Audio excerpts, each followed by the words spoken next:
हे साधक, समय का सम्मान कर। समय सबसे बड़ा गुरु है और सबसे कठोर दंडदाता भी। जो समय को व्यर्थ करता है, बेटा, आज का संदेश तेरी किस्मत बदल देगा। और मैं सिर्फ तेरे लिए भेजा है, तो इसको बिल्कुल भी स्किप मत करना, पूरा देखना लास्ट तक। और मैंने कई बार बोला है तेरे से कि मेरे चैनल को सब्सक्राइब कर ले, तू करता ही नहीं। पहले सब्सक्राइब कर अभी और एक कमेंट कर, और यह संदेश तेरी किस्मत बदल देगा। अगर तू इसे डेली 7 दिन सुनेगा तो तेरे को बहुत बड़ी खुशखबरी मिलेगी। यकीन नहीं होता तो करके देख। अब सुन, स्किप मत करना, पूरा सुन बेटा, समय उसे व्यर्थ बना देता है। मैंने एक एक क्षण को श्री राम के कार्य में लगाया। तू भी अपने दिन को व्यवस्थित कर। उठने का समय, कर्म का समय और विश्राम का समय तय कर। यही साधना है, यही तप है। अपने मन को स्थिर कर। चंचल मन ही दुख का मूल कारण है। जब मन इधर उधर भटकता है तब शक्ति भी बिखर जाती है। मैंने ध्यान और स्मरण के द्वारा अपने मन को स्थिर रखा। तू भी प्रतिदिन कुछ समय मौन में बैठ, अपने विचारों को देख और उन्हें नियंत्रित कर। मन पर विजय पाने वाला ही सच्चा विजेता होता है। हे वीर, आलोचना से मत डर। जब तू सही मार्ग पर चलता है तब विरोध निश्चित है। मैंने भी अनेक बाधाओं का सामना किया, पर अपने पथ से नहीं हटा। लोग क्या कहेंगे, इस भय को त्याग दें। जो सत्य के साथ है वही अंत में विजयी होता है। स्मरण रख, शेर कभी भेड़ों की राय नहीं मांगता। अपने कर्म को शुद्ध रख। छल, कपट और लोभ से दूर रह। तात्कालिक लाभ तुझे क्षणिक सुख देगा, पर दीर्घ काल में विनाश लाएगा। मैंने सदा धर्म के अनुसार कर्म किया, इसलिए मेरा नाम पवित्र रहा। तू भी यदि अपने कर्म को धर्म से जोड़ ले तो तेरा जीवन स्वयं संदेश बन जाएगा। यह तीसरा संदेश है, निष्ठा, अनुशासन, समय, संयम और मन की स्थिरता का। जो इसे अपनाएगा वही जीवन के हर युद्ध में अडिग रहेगा।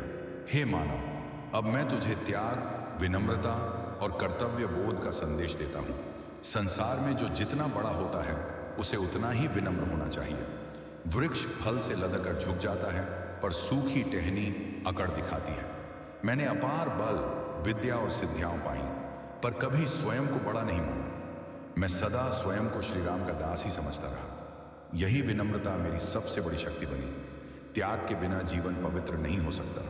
जो केवल अपने लिए जीता है वह जीवित तो रहता है, पर अमर नहीं बनता। मैंने अपने सुख, अपनी इच्छा और अपने आराम का त्याग कर प्रभु के कार्य को प्राथमिकता दी।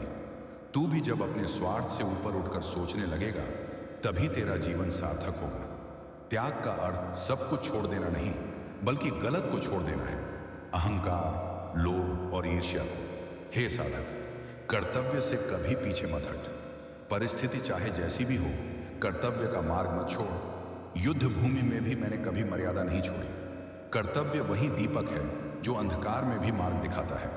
जब मन भ्रमित हो तब स्वयं से पूछ, मेरा कर्तव्य क्या है? उत्तर मिलते ही शांति मिल जाएगी। विनम्र व्यक्ति कभी छोटा नहीं होता। जो स्वयं को बड़ा मानता है वही गिरता है। मैंने कभी अपनी प्रशंसा नहीं चाही, न ही अपने कार्यों का ढिंढोरा पीटा। आज का मानव चाहता है कि लोग उसे देखें, उसकी सराहना करें, पर सच्चा कर्म वही है जो बिना दिखावे के किया जाए। जब तू निस्वार्थ भाव से कर्म करेगा तब ईश्वर स्वयं तेरा सम्मान करेगा। हे मानव, दूसरों की सहायता कर, पर अहंकार के साथ नहीं, करुणा के साथ। सहायता का भाव ऐसा हो कि सामने वाला स्वयं को छोटा न महसूस करे। मैंने सदा अपने से कमजोर की रक्षा की और अपने से बड़े का सम्मान किया। यही समाज का संतुलन है। यदि हर व्यक्ति यह सीख ले तो संसार में संघर्ष कम और शांति अधिक हो। दुख और अपमान को भी स्वीकार करना सीख, ये तुझे मजबूत बनाते हैं। मैंने भी लंका में अपमान सहा, पर धैर्य नहीं छोड़ा। जो अपमान को सह लेता है वही आत्मबलवान होता है। प्रतिशोध की आग तुझे भीतर से जला देगी, पर क्षमा तुझे ऊंचा उठाएगी। यह चौथा संदेश है, त्याग, विनम्रता, कर्तव्य और करुणा का। जो इसे हृदय में उतार लेगा उसका जीवन स्वयं एक दिव्य संदेश बन जाएगा। हे मानव, यह मेरा अंतिम संदेश है, पर इसका अर्थ अंत नहीं बल्कि नव आरंभ है। अब तक मैंने तुझे शक्ति, संयम, अनुशासन, त्याग और कर्तव्य का मार्ग दिखाया। अब समय है श्रद्धा, विश्वास और आत्मसमर्पण को समझने का। जब मनुष्य अपने सीमित अहंकार को छोड़ देता है तभी वह असीम शक्ति से जुड़ता है। श्रद्धा वह दीपक है जो अंधकार में भी जलता रहता है। जब सब साथ छोड़ दें तब भी श्रद्धा तुझे टूटने नहीं देती। मैंने श्री राम पर पूर्ण श्रद्धा रखी, बिना प्रश्न, बिना संदेह। इसी श्रद्धा ने मुझे हर असंभव कार्य के लिए सक्षम बनाया। तू भी जब अपने जीवन में श्रद्धा को स्थान देगा, तब भय स्वयं दूर हो जाएगा। विश्वास स्वयं पर और ईश्वर पर दोनों आवश्यक है। केवल ईश्वर पर छोड़ देना और स्वयं कर्म न करना, यह पलायन है, और केवल अपने बल पर घमंड करना, यह अज्ञान है। मैंने दोनों का संतुलन रखा, अपने बल का उपयोग किया पर फल प्रभु पर छोड़ दिया। यही जीवन की सबसे बड़ी विद्या है। तू भी कर्म कर पर चिंता मत कर, जो होगा वही तुझे आगे बढ़ाएगा। हे साधक, आत्मसमर्पण का अर्थ हार मानना नहीं है। आत्मसमर्पण का अर्थ है अपने अहंकार को त्याग देना। जब तू कहता है मैं ही सब कुछ हूं, तभी दुख जन्म लेता है, और जब तू कहता है मैं केवल साधन हूं, तभी शांति मिलती है। मैंने स्वयं को राम का साधन माना, इसलिए मेरा जीवन पूजनीय बना। जीवन में संतुलन बनाए रख, न अति सुख में बहक, न अति दुख में टूट। सुख क्षणिक है, दुख भी क्षणिक है। जो स्थायी है वह है तेरा चरित्र। परिस्थितियां आती जाती रहेंगी, पर यदि चरित्र अडिग है तो तू कभी पराजित नहीं होगा। मैंने हर परिस्थिति में मर्यादा को थामा, तू भी यही कर। हे मानव, मैं वही हनुमान हूं जो राम का दास है, शक्ति का प्रतीक है और भक्ति की पराकाष्ठा है। बेटा, आज का संदेश तेरी किस्मत बदल देगा, और मैं सिर्फ तेरे लिए भेजा है, तो इसको बिल्कुल भी स्किप मत करना, पूरा देखना लास्ट तक। और मैंने कई बार बोला है तेरे से कि मेरे चैनल को सब्सक्राइब कर ले, तू करता ही नहीं। पहले सब्सक्राइब कर, अभी और एक कमेंट कर, और यह संदेश तेरी किस्मत बदल देगा। अगर तू इसे डेली 7 दिन सुनेगा तो तेरे को बहुत बड़ी खुशखबरी मिलेगी। यकीन नहीं होता तो करके देख। अब सुन, आज मैं तुझसे कोई चमत्कार की बात नहीं करने आया, बल्कि तेरे जीवन को सही दिशा देने का संदेश लेकर आया हूं। तू जिस भय, दुख और भ्रम में जी रहा है, उसका कारण बाहर नहीं, तेरे भीतर छुपा है।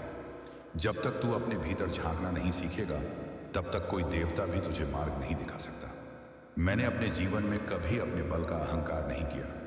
जब मुझे अपनी शक्ति का ज्ञान नहीं था, तब मैं सामान्य था, और जब मुझे याद दिलाया गया, तब असंभव भी संभव हो गया। यही संदेश मैं तुझे देता हूं। तेरे भीतर असीम शक्ति है, परंतु तू उसे भूल चुका है। डर, आलस्य और संदेह ने तेरी शक्ति को जकड़ लिया है। जब तक तू इन बंधनों को नहीं तोड़ेगा, तब तक आगे नहीं बढ़ पाएगा। हे वीर, जीवन युद्ध है, और जो युद्ध से भागता है वह कभी विजेता नहीं बन सकता। पर याद रख, युद्ध क्रोध से नहीं, विवेक से लड़ा जाता है। मैंने रावण की लंका जलाई, परंतु कभी निर्दोष को कष्ट नहीं दिया। शक्ति का अर्थ विनाश नहीं, बल्कि अधर्म का नाश और धर्म की रक्षा है। जब तेरे भीतर क्रोध उठे तो स्वयं से पूछ, क्या यह धर्म के लिए है या अहंकार के लिए? भक्ति का अर्थ केवल पूजा पाठ नहीं है। भक्ति का अर्थ है कर्तव्य के प्रति पूर्ण समर्पण। मैंने श्री राम की सेवा में अपना सर्वस्व अर्पण कर दिया, इसलिए मैं अमर कहलाया। तू भी यदि अपने लक्ष्य के प्रति सच्चा हो जाए तो कोई शक्ति तुझे रोक नहीं सकती। आलस्य को त्याग, समय का सम्मान कर और अपने कर्म को पूजा बना ले। हे मानव, तू बार बार हार से डरता है, पर याद रख, हार अंत नहीं, सीख है। मैंने भी कई बार कठिनाइयों का सामना किया, पर पीछे नहीं हटा। समुद्र लांघते समय भी मुझे शंका हुई, पर राम नाम ने मुझे आगे बढ़ाया। तू भी जब डगमगाए तो सत्य और विश्वास का स्मरण कर। आज का यह संदेश तुझे जगाने के लिए है। उठ, जाग और अपने भीतर छिपे हनुमान को पहचान। जब तू स्वयं पर विश्वास करेगा, तब संसार की कोई भी बाधा तुझे रोक नहीं पाएगी। यह पहला संदेश है, आगे और भी मार्गदर्शन मिलेगा यदि तू सुनने को तैयार है। हे मानव, जब तू अपने भीतर की शक्ति को पहचान लेता है, तब अगला चरण आता है संयम और धैर्य। शक्ति बिना संयम के विनाशकारी हो जाती है। मैंने अपार बल पाया, पर कभी उसे अपनी इच्छा के अनुसार नहीं चलाया। मैंने वही किया जो धर्म और मर्यादा ने सिखाया। आज तू थोड़ा सा सामर्थ्य पाते ही अहंकार में डूब जाता है, और वहीं से पतन आरंभ होता है। स्मरण रख, धैर्य वीरों का आभूषण है। संकट जब आता है, तब अधीर मन गलत निर्णय करता है। अशोक वाटिका में बैठकर मैंने रावण की शक्ति को देखा, पर तुरंत युद्ध नहीं किया। समय की प्रतीक्षा की, उचित अवसर की प्रतीक्षा की। जीवन में भी हर प्रश्न का उत्तर तुरंत नहीं मिलता। कभी कभी मौन ही सबसे बड़ा उत्तर होता है। हे साधक, वाणी पर नियंत्रण सीख। शब्द बाण से भी अधिक तीखे होते हैं। एक गलत शब्द वर्षों की साधना को नष्ट कर सकता है। मैंने अपनी वाणी को सदा मर्यादा में रखा, क्योंकि जो अपनी वाणी को जीत लेता है वह अपने मन को भी जीत लेता है। तू भी बोलने से पहले सोच, क्या यह सत्य है, क्या यह आवश्यक है, क्या यह किसी का भला करेगा। सेवा को अपना धर्म बना। सेवा बिना अपेक्षा के होनी चाहिए। जब तू सेवा के बदले सम्मान चाहता है तब वह सेवा नहीं, व्यापार बन जाती है। मैंने श्री राम की सेवा में कभी फल की इच्छा नहीं की, इसलिए मेरा नाम युगों तक गूंजा। तू भी माता पिता, गुरु, समाज और अपने कार्य क्षेत्र में निस्वार्थ भाव से सेवा कर।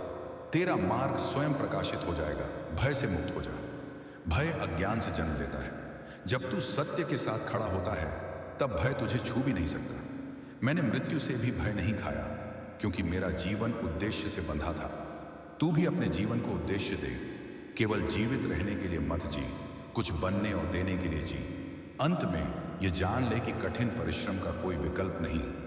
केवल इच्छा करने से कुछ नहीं होता। मैंने पर्वत उठाया, समुद्र लांघा, पर हर कार्य में पूर्ण प्रयास किया। आलस्य को शत्रु मान और अनुशासन को मित्र बना। प्रतिदिन थोड़ा थोड़ा आगे बढ़, यही विजय का मार्ग है। यह दूसरा संदेश है, संयम, धैर्य, सेवा और निर्भयता का। जो इसे जीवन में उतारेगा वही सच्चा वीर कहलाएगा। हे मानव, अब मैं तुझे निष्ठा और अनुशासन का रहस्य बताने आया हूं। बिना निष्ठा के किया गया कोई भी कार्य अधूरा रहता है। मैंने जब श्री राम को अपना आराध्य माना तो तन, मन और प्राण से माना। मेरी भक्ति में कोई स्वार्थ नहीं था, कोई शर्त नहीं थी, इसलिए मेरी सेवा अटूट बनी रही। तू भी यदि अपने लक्ष्य, अपने धर्म और अपने कर्तव्य के प्रति निष्ठावान हो जाए तो संसार की कोई शक्ति तुझे विचलित नहीं कर सकती। अनुशासन वह शक्ति है जो साधारण मनुष्य को असाधारण बना देती है। मैंने अपनी शक्ति को नियमों में बांधा, मर्यादा में रखा। इसी कारण मैं बलवान होकर भी विनम्र रहा। आज का मानव नियमों से भागता है पर परिणाम चाहता है। यह संभव नहीं। जिस प्रकार धनुष बिना प्रत्यंचा के निष्प्रयोजन है, उसी प्रकार जीवन बिना अनुशासन के दिशाहीन है। कमेंट में बताना कि हनुमान दादा, मैंने पूरा संदेश सुना। अंतिम चेतावनी, 1 सप्ताह डेली सुनने के बाद मेरे को बताना तेरी जिंदगी में क्या बदलाव आए। मिलता हूं कल के संदेश में। जय श्री हनुमान, जय बजरंग बली।